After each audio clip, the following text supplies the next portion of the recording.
Hello guys! So this is a quick revisit video ng Globe GFiber Prepaid Wi-Fi na kinuha ko last November 2023. And i-check lang natin how's the connection so far. For the first use case, Netflix and YouTube at the same time. Kaya ba? So for this simple test, try nating mag-play ng YouTube sa isang device, then another video which is Netflix naman dun sa TV ko.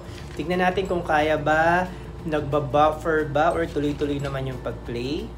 So yan guys, ipapakita ko lang sa inyo na sa TV ko, nagpe-play ako ng Netflix, naka full HD yan. Pakita ko ba?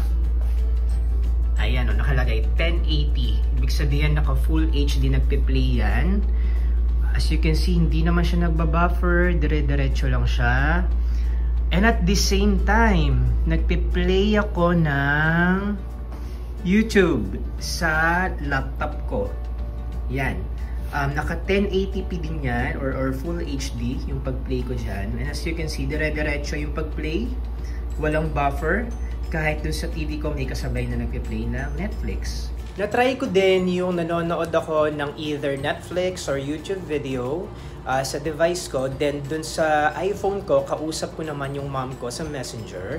And hindi naman nag-buffer yung video na nagpe-play. And hindi din naging choppy yung conversation namin ng mom ko sa Messenger. So, okay, kayang-kaya yung use case na yon. Punta naman tayo sa mga work from home related stuff.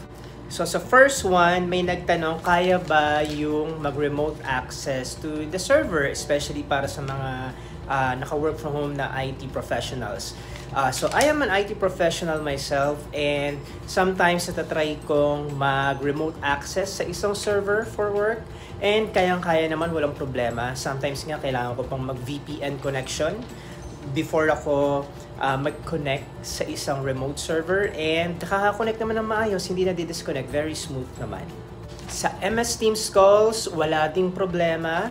Na-try ko din yung nasa MS Teams call ako, then at the same time, sa background ng laptop ko, may mga dina-download akong malalaking files, like 2 or 3 gigabytes na files for work, of course.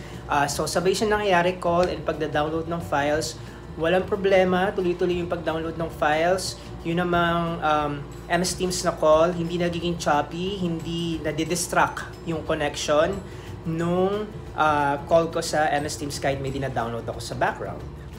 Update naman sa speed, before, nag-i-stabilize lang to around 28 to 30 Mbps yung download speed na nakukuha ko. Pero pag tingnan mo sa Globe at Home FB page, ang nakalagay doon is up to 50 Mbps. And indeed, nitong mga nakaraang linggo, napansin ko, umaabot na ng around 50 Mbps yung download speed ko at times. Although most of the time, nasa around 40 Mbps lang siya sa download speed. I think yung 40 to 50 Mbps ng download speed is more than enough kung dalawa lang kayo sa bahay. Or I think kaya nga yun kahit 3 kayo or 4 kung hindi naman ganun ka super heavy yung mga ginagawa nyo sa internet. By the way guys, kung decided na kayong kumuha ng Globe GFiber Prepaid, ilalagay ko sa description ng vlog na ito yung mga promo codes na pwede nyong gamitin pag nag-register kayo. Pag ginamit nyo yung any of the promo codes na ilalagay ko, magkakaroon kayo ng free 1-week unlimited internet access. So yun lang guys, and thank you for watching. Bye!